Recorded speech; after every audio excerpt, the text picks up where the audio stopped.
Hoje eu quero compartilhar com você uma história triste, uma história que conta a infidelidade de uma mulher comum, de uma família comum, família normal, simples, mas que desencadeou uma série de eventos, gerando uma tragédia nacional. Essa história ela está registrada no livro de Juízes, no capítulo 19. Eu quero ler com vocês aqui os dois primeiros versículos. Perdão, os três primeiros versículos. Na época não havia rei em Israel. Aconteceu que um levita, que vivia nos montes de Efraim, em uma região afastada, tomou para si uma concubina que era de Belém de Judá. Esta, porém, lhe foi infiel. Deixou e voltou para a casa de seu pai, em Belém de Judá. 4 meses depois, o seu marido foi vê-la, foi convencê-la a voltar. Ele tinha levado o seu servo e 2 jumentos. A mulher o levou para dentro da casa do pai, e quando o pai viu, se alegrou. E eu quero fazer com você aqui uma breve reflexão sobre esse episódio, né?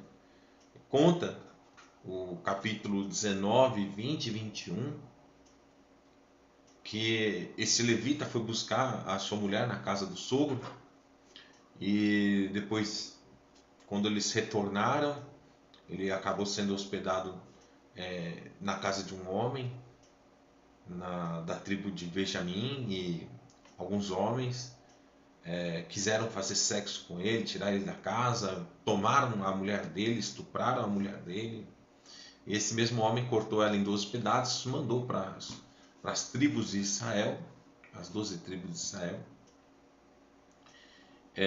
querendo justiça, né? E a tribo de Israel se juntou, 400 mil homens, contra a tribo de Benjamim, que não quis entregar aquelas pessoas que estupraram a mulher. Isso desencadeou mais de 70 mil mortes da tribo de Israel, contando com a tribo de Benjamim, e além de outra tribo que sofreu ali as consequências por não ter subido na luta, né, contra a tribo de Benjamim, e restou somente 400 mulheres virgens, que também foram jogadas praticamente nas mãos dos homens, né, dos remanescentes de Benjamim, após Israel, né, após Israel ter se arrependido de querer eliminar totalmente a tribo de Benjamim. Mas o que a gente pode perceber aqui inicialmente é que não havia rei em Israel. Do mesmo jeito que não havia um rei humano, né, Deus não reinava, né? Deus não estava no coração do povo. Ele não estava no coração da nação. Ele não estava no coração dos sacerdotes. Deus não estava no coração das cidades. E também Deus não estava no coração das famílias. Isso é um fato. É um fato lastimável. Deus não estava no coração de ninguém. Mais para frente, no livro de Samuel, a gente vai perceber que naquele tempo, né, o povo fazia o que era bom aos seus olhos, estavam distantes, se prostituindo e com a idolatria, e Deus inclusive tirou a arca de Deus, né? Eles cultuavam a Deus para ter só os benefícios de Deus, mas viviam em pecado, viviam distante de Deus, né? E Deus entrega a arca na mão dos inimigos de Israel, né, trazendo juízo, condenação ao povo de Israel, mostrando que ele não estava com o povo de Israel. Depois Deus levanta para si um sacerdote, que é justamente Samuel, que depois unge Davi como rei, e Davi reina em Israel, né? Depois de Davi, Salomão, e Salomão, ele tem ali a ascensão da glória, né, de Deus, né, tornando Israel muito próspero, muito rico, né? O templo de Deus foi construído, né? E no versículo 2 está escrito que a mulher, né, aquela concubina, aquela mulher, ela foi infiel, né? E o nível da infidelidade do seu marido, né, passa a ideia de uma mulher que foi bem cuidada, mas se deu para a libertinagem, né?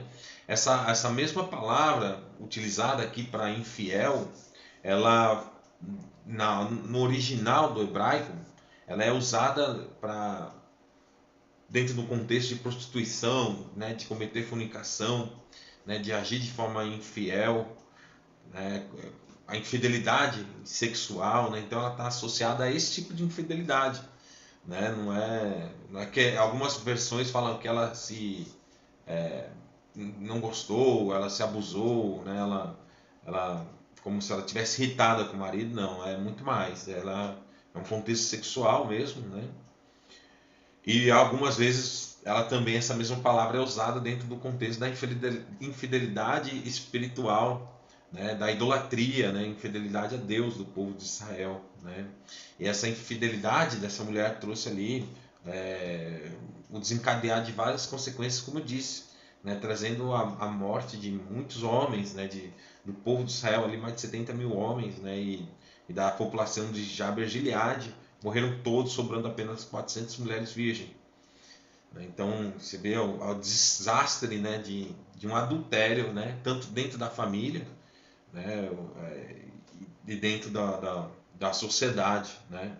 Quando esse homem ele foi buscar a mulher e voltava, ele parou numa cidade, né, e lá um homem que voltava do campo, ele disse, né, está escrito no versículo 20, o homem idoso disse: você é bem-vindo na minha casa, vou atendê-lo no que você precisar, apenas não passe a noite na praça, né? Então, na verdade aqui o levita, a mulher, o servo, né, e o jumento tinham tudo, né? Eles só não tinham um teto, né, um lugar para se proteger, né, do próprio dos perigos, né, naturais, né? Mas só que aqui existiam mais do que perigos naturais de animais, enfim, né? Da chuva, né? Encontrar abrigo, não. Existia também a ruindade daquele povo, da tribo de Benjamim, né? A imoralidade sexual, a libertinagem, né? O homossexualismo, né? Então existia ali muita maldade nesse povo, né? E mesmo esse homem fazendo bem para aquelas pessoas, né? Depois ele, quando é confrontado a entregar aquele viajante na mão dos homens da tribo de Benjamim, para fazer sexo, para praticar sexo mesmo com levita, né? Ele falou: não, mas ó, toma aqui minha filha, a esposa dele, mas deixa ele. Então, assim, você vê que ele não estava disposto a confrontar, né, aqueles homens, falando: olha, isso é pecado, é imoralidade, o que vocês estão fazendo é mal diante de Deus, né? E simplesmente ele oferece o quê? A filha dele, né? A filha e a mulher dele, né? E depois os homens acabam arrancando quem? A esposa, né? E estupram ela a noite toda, até que ela morresse, né? Na frente da porta, né? Então diz lá no versículo 27, né? Que quando o Senhor se levantou de manhã, abriu a porta da casa e saiu para prosseguir viagem. Lá estava a concubina, caída à entrada da casa com as mãos na soleira da porta. Então ela estava praticamente ali com as mãos estendidas no ato de pedir socorro, ajuda, né? E o homem ele dormiu, levantou como se nada tivesse acontecido, né? Chamou ela para ir para casa e ela não respondeu. Ele botou ela em cima do jumento, né? Então a gente pode perceber quanto que era frio, né? A indiferença dele, né? O sentimento também de vingança, orgulho, né? Aquele sentimento de exercer a justiça, né? E a justiça humana é um trapo de imundícia, como está escrito lá em Isaías 64:6, né? Lá no final, no versículo 30, está escrito: todos os que viram isso disseram: nunca se viu nem se fez uma coisa dessa desde o dia em que os israelitas saíram do Egito. Pensam, reflitam, digam o que se deve fazer. Então, veja, né, depois que ele colocou a mulher lá no lombo do jumento, ele levou ela para casa, dividiu em 12 pedaços e mandou para as 12 tribos, né? E as pessoas que viram, receberam os corpos, né, a parte mutilada da mulher, elas se espantaram, né, e falaram, olha, né, a que ponto se chegou? A que ponto Israel está chegando, né?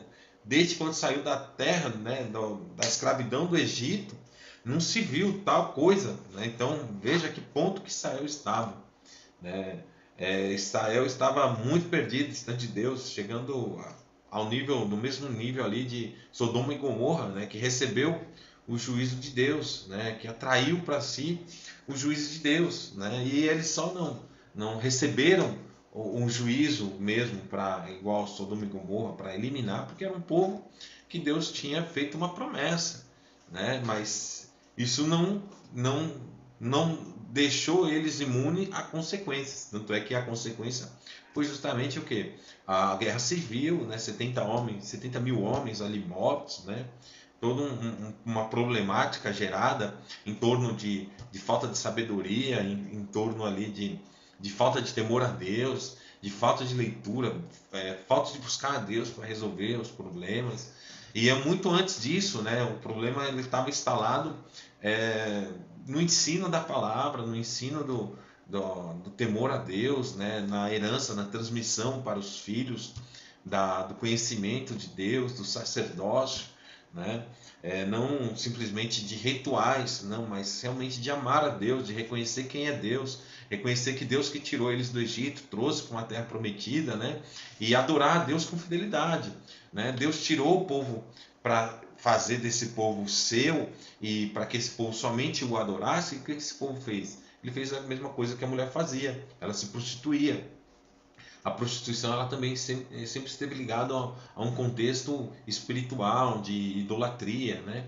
Que é a prostituição cultural, tanto para homens quanto mulheres, e os judeus se envolviam constantemente nesses problemas, né? Então veja que o adultério ele tem aqui consequências muito danosas, tanto no âmbito material, né? Assim, familiar, dentro da sociedade e principalmente espiritual, né? Porque Deus ele também nos tomou para si, né? Hoje a revelação do Novo Testamento ela mostra que Jesus o que? Jesus nos comprou, né? Então assim como essa mulher, essa concubina, a igreja de Deus foi comprada, né? Jesus comprou com seu próprio sangue, né?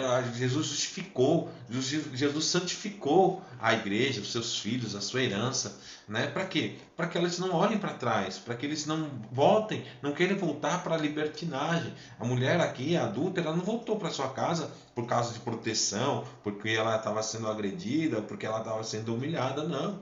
Ela voltou porque ela queria ter uma vida de libertinagem, uma vida sem controle, né? Uma vida que ela pudesse levar de qualquer jeito. Ela não queria aquela vida onde ela era bem amada, tratada e cuidada por por aquele levita, né? Então Jesus também nos guarda, Deus em Cristo nos ama, né? Nos traz, nos tira da maldade do pecado, né?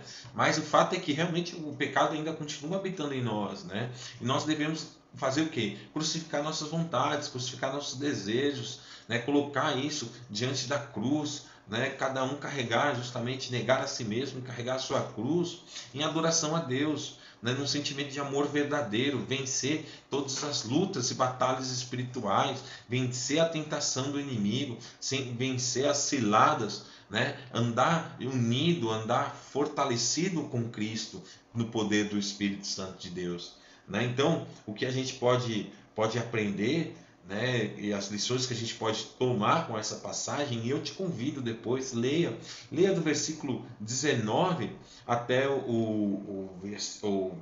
leia do capítulo 19 até o final, até o capítulo 21, né? E também o livro de Samuel, que você vai entender ali esse contexto, né, onde os filhos de Eli estavam, né, o sacerdote que estava aqui nesse contexto, dentro dessa guerra civil ali em Israel, era justamente filho de Eli, né? Então, e o que aconteceu com os filhos de Eli? Foram todos mortos, né? Eli morreu, né? Então, a casa de Eli não prevaleceu, né? Justamente por quê? Porque ele não ensinou seus filhos, não cuidou da sua família, não exercia um sacerdócio diligente e responsável, não era um mordomo fiel, né, que minimamente fiel que Deus existia, né? Por isso que Deus levantou para si quem? Samuel, né, para levar o povo para Deus, para levar uma adoração verdadeira e genuína a Deus, né? E depois, como eu disse, foi levantado Davi, né, que realmente mostra o quê? Mostra um rei segundo o coração de Deus, que adorava a Deus em espírito e em verdade. Então, as lições é que nós devemos aceitar o reinado de Deus, aceitar a palavra de Deus como palavra de Deus, como ordem, aceitar a autoridade e a soberania de Deus por meio da sua palavra, porque Ele nos quer conduzir em amor. Você vê que desastre. A mulher que se prostituiu, foi infiel, se prostituiu, foi agredida sexualmente e morta, né, diante do que? Justamente de atos de violência sexual, né? Então, como é desastroso, né?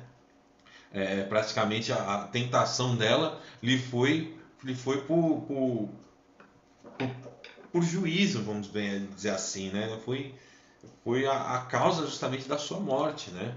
Então, outra lição é que a importância de se desempenhar o sacerdócio dentro da nossa casa, ensinar a nossa família, nossos filhos, né? Se esforçar para trazer o ensinamento de Deus, a graça de Deus, né, o reino de Deus também para a comunidade onde a gente está inserido, bairro, né, cidade, estado, cada um com o seu nível de influência, mas sempre anunciar o que? O reino de Deus, assim como Jesus, né, anunciou, né, no seu tempo. O reino de Deus está próximo, o reino de Deus está às portas, né? O reino de Deus está onde? Está no nosso coração, e Ele é a porta, Ele é a verdade, caminho à vida. Né? Então, a porta da entrada do reino de Deus é Jesus Cristo.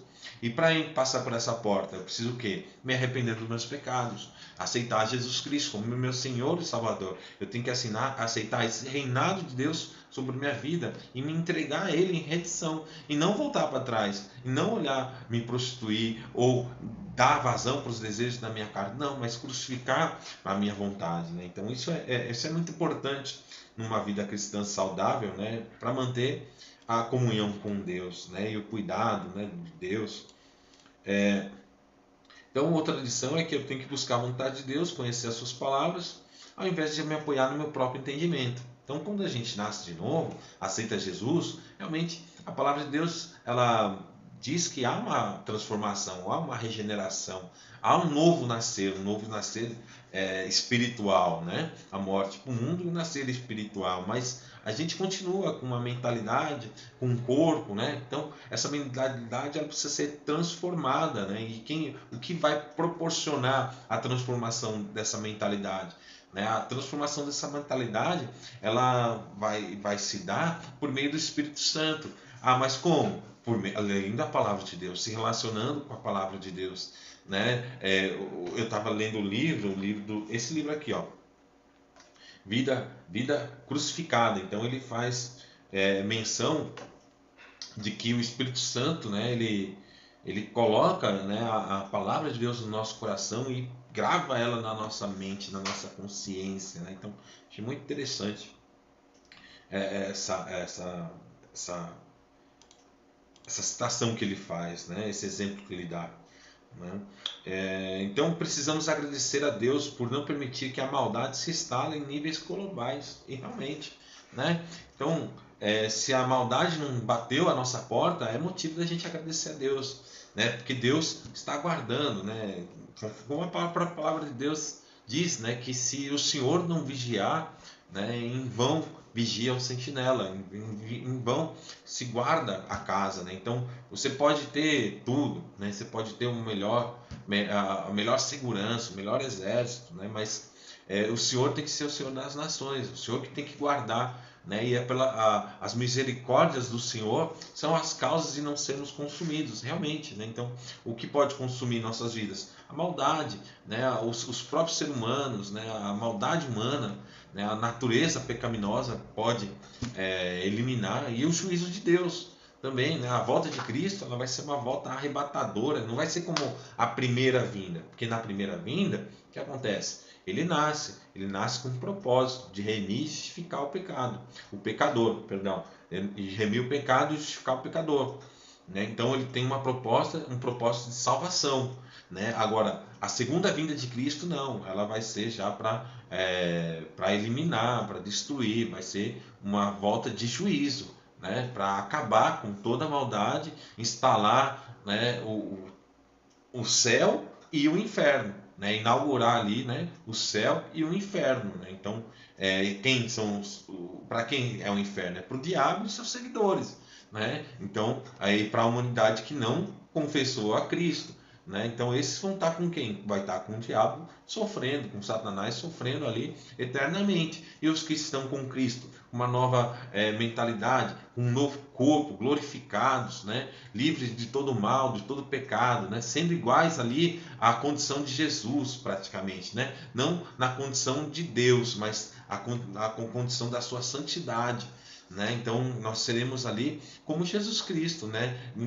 Diante da nossa natureza pecaminosa que vai ser eliminada, nós estaremos 100% puros. Ali sim nós seremos perfeitos em Cristo, né? Então, graças a Deus, né? É motivo só de agradecer, porque nós temos Jesus, nós temos o Espírito Santo, né?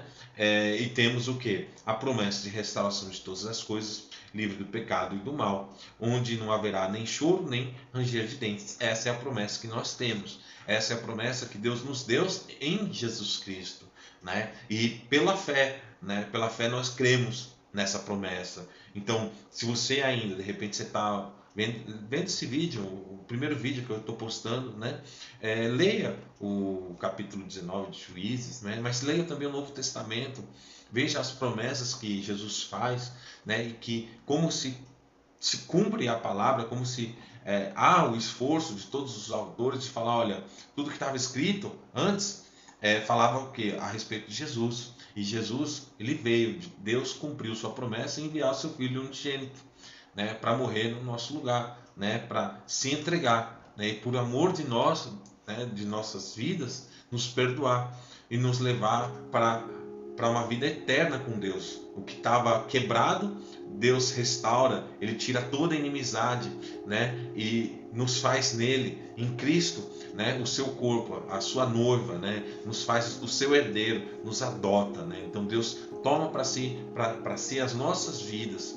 E como que eu devo andar? Em santidade, não olhando para trás, não olhando para o que eu era, não regressando, né? E se você voltar, ora para Deus, pede para Deus que Ele vai te tirar. Ele vai te tirar de onde você quer que esteja, porque Ele é um Deus que, como Jesus demonstrou através da parábola das 99 ovelhas e uma que ficou perdida, Jesus foi lá e buscou, né? O pastor foi lá e buscou aquela uma que estava perdida, e a alegria foi total quando todas estavam ali, né, juntas, né? E assim é Deus, né? Se você se perdeu em algum ponto da sua vida, né, saiba que Deus, Ele vai ao seu encontro. Deus não vai te desamparar, né? Renda-se a Ele, né? Deixa que o Espírito Santo te conduza de volta para um caminho de adoração.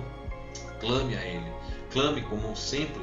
Deus ouviu, Deus inclina seus ouvidos, Deus ouve o nosso clamor quando nós estamos precisando dEle, e principalmente para nos fazer voltar a Ele, a mostrar a sua misericórdia, o seu perdão, né? Quanto mais perdão você receber na sua vida, mais motivo você vai ter para amar e seguir a Jesus com um coração aberto, né? Que Deus abençoe nossas vidas, né? Que você que está em Cristo, que você permaneça, que você persevere, que você vença, né? Vença no poder de Deus, né? Que se você se faça fraco, né? Para ser forte em Cristo, né? Para que Cristo cresça e viva as nossas vidas, para que a glória dele possa ser manifesta, e sempre olhando para a missão que Deus nos deixou, que é justamente pregar o seu evangelho, fazer discípulo, batizar em nome do Pai, do Filho e do Espírito Santo, né? Fazer a obra, realizar a comissão, o trabalho que nos foi proposto, a obra de Cristo, né? Esse é o papel da igreja, esse é o papel de todos os filhos de Deus, né? Até o dia da volta de Jesus Cristo, e assim a gente possa ser encontrado trabalhando, fiel, servindo a Deus, obedecendo em amor ao Senhor, gracioso e misericórdia de nossas vidas, em nome de Jesus. Deus abençoe.